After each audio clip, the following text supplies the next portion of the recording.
ओम श्री परमात्मने नमः। श्री हरिवंश पुराण हरिवंश पर्वणि त्रयोदशोऽध्यायः। त्रिशंकु के चरित्र का वर्णन तथा उनके वंश में हरिश्चंद्र आदि का उत्पन्न होना।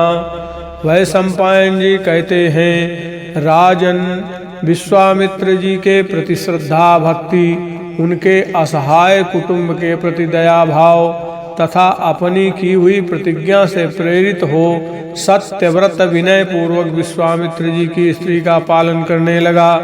वो ढूंढने से मिलने वाले कंद विशेष, बराही कंद तथा महिष कंद आदि जंगली कंद मूलों को काटकर उनका गूदा विश्वामित्र के आश्रम के पास के वृक्षों में बांध देता था।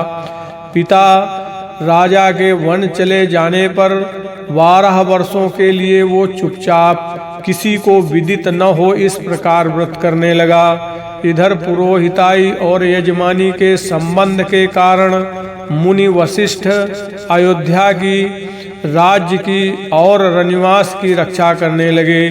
इधर सत्यव्रत अपनी मूर्खता या होनहार के कारण वशिष्ठ जी के ऊपर अधिक कुपित रहने लगा, परंतु मुनि वशिष्ठ ने तो उसके पिता को उनके द्वारा अपने पुत्र के राज्य से निकाले जाते समय विशेष कारणवश ही नहीं रोका था।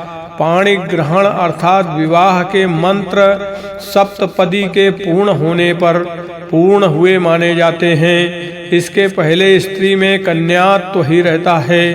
अतः वशिष्ठ जी सत्यव्रत से 12 वर्षों तक कन्या हरण का प्रायश्चित कराना चाहते थे, परंतु वशिष्ठ जी के इस गूढ़ आशय को सत्यव्रत समझ न सका। वशिष्ठ जी धर्म को जानते हैं, तब भी मेरी रक्षा नहीं करते हैं। भारत ये विचार कर सत्यव्रत अपने मन में उन पर कुपित रहने लगा।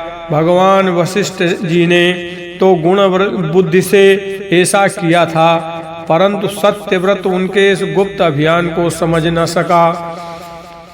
उसके महात्मा पिता को सत्यव्रत के ऊपर जो असंतोष उत्पन्न हो गया, इस कारण इंद्र ने उसके राज्य में 12 वर्षों तक वर्षा नहीं की।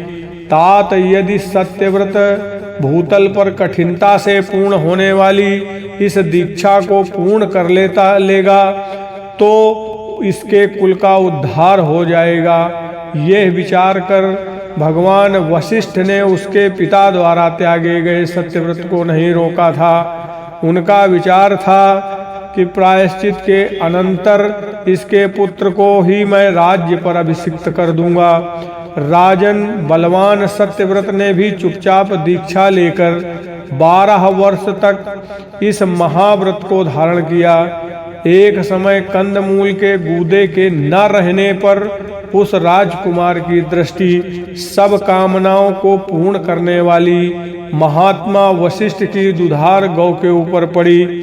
जन्मेजय राजकुमार सत्यव्रत ने उस गौ को क्रोध, मोह और काम के कारण तथा भूख से पीड़ा पाने के कारण 10 अनिष्ट धर्मों अवस्थाओं को प्राप्त होने की दशा में मार डाला।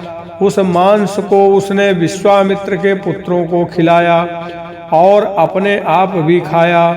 ये सुनकर वशिष्ठ जी भी क्रोध में भर गए और क्रोध में भरे हुए वशिष्ठ जी ने राजा के पुत्र से ये बात कही। वशिष्ठ जी ने कहा, पातये महम क्रूर तौ संकुम संशयम यदि ते द्वाविमौ संको न स्यातां वै कृतौ पुनः पितुश्चा परितोषेण गुरोर्दोग्ध्रीवधेन च अप्रोक्षितोपयोगाश्च त्रिविधस्ते व्यतिक्रमः।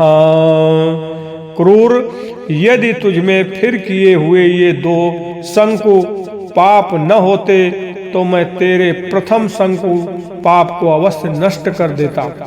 पिता को संतुष्ट न रखने गुरु की दूध देने वाली गौ की हत्या कर डालने और अप्रोक्षित मांस खाने से तुम्हारे द्वारा 3 प्रकार के पाप बन गए हैं। वैशंपायन जी बोले, इस प्रकार उसके 3 शंकुओं को देखकर महातपस्वी वशिष्ठ जी ने जो उसे त्रिशंकु कहा, इसके कारण वह त्रिशंकु ही कहलाने लगा। जब विश्वामित्र जी लौटे तब अपनी स्त्री आदि का भरण पोषण करने के कारण प्रसन्न होकर त्रिशंकु को वर देने लगे। जब विश्वामित्र जी ने राजकुमार से इच्छानुसार वर मांगने के लिए कहा, तब उसने मुनि से वर मांगा कि मैं सदेह स्वर्ग में जाऊं। विश्वामित्र के प्रसाद मात्र से 12 वर्षों की अनावृष्टि का भय दूर हो जाने पर विश्वामित्र मुनि अपने तप से उसके पापों को भस्म करके उसका पिता के राज्य पर अभिषेक कर उसका यज्ञ कराने लगे। तदंतर तप की शक्ति से संपन्न कौशिक गोत्री विश्वामित्र वशिष्ठ और देवताओं के देखते देखते ही त्रिशंकु को सशरीर स्वर्ग में भेज दिया। त्रिशंकु के कैकेयी वंश में उत्पन्न हुई एक सत्यरथा नाम की भार्या थी। उसमें उसने हरिश्चंद्र नाम वाले निष्पाप पुत्र को उत्पन्न किया। वे राजा हरिश्चंद्र त्रयशंको नाम से प्रसिद्ध थे। उन्होंने राजसूय यज्ञ किया था, अतएव वे सम्राट कहलाते थे। हरिश्चंद्र के रोहित नाम वाला वीर्यवान पुत्र उत्पन्न हुआ, जिसने अपने राज्य कार्य की सिद्धि के लिए रोहितपुर बसाया था। उस राजर्षि ने राज्य तथा प्रजा का पालन करने के अनंतर संसार की असारता को जानकर अपना नगर ब्राह्मणों को दे दिया था। रोहित का पुत्र हरित और हरित का पुत्र चक्षु हुआ, ये प्रसिद्ध है। चक्षु के विजय और सुदेव नाम वाले 2 पुत्र हुए।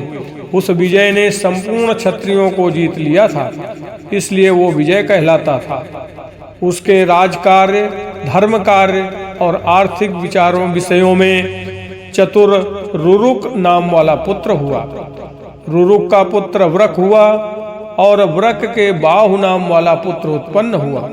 वो राजा उस राज्य धर्म के युग में अति धार्मिक नहीं था, इसलिए है और तालजंग वंश के राजाओं ने शक, यवन, काम्बोज, पारद और पल्लव आदि राजाओं का साथ देकर बाहुक को उसके राज्य से भ्रष्ट कर दिया। बाहुक का जो पुत्र उत्पन्न हुआ वो गर अर्थात विष के साथ ही उत्पन्न हुआ था। इससे वो सगर कहलाने लगा। उसकी माता के औरों के आश्रम में आने पर भृगुवंशी औरों ने उसकी रक्षा की थी। सगर ने भृगुवंशी औरों से आग्रेय अस्त्र को सीखकर तालजंग और है राजाओं को मारकर पृथ्वी को जीत लिया। कुरुश्रेष्ठ धर्म को जानने वाले पूर्ण शक्ति संपन्न सगर ने शक, पल्लव और पारद क्षत्रियों को धर्म भ्रष्ट कर दिया था। इस प्रकार श्री महाभारत खिल भाग हरिवंश के अंतर्गत हरिवंश पर्व में त्रिशंकु के चरित्र का वर्णन विषयक 13वां अध्याय पूरा हुआ। बोलो गोविंद भगवान की जय।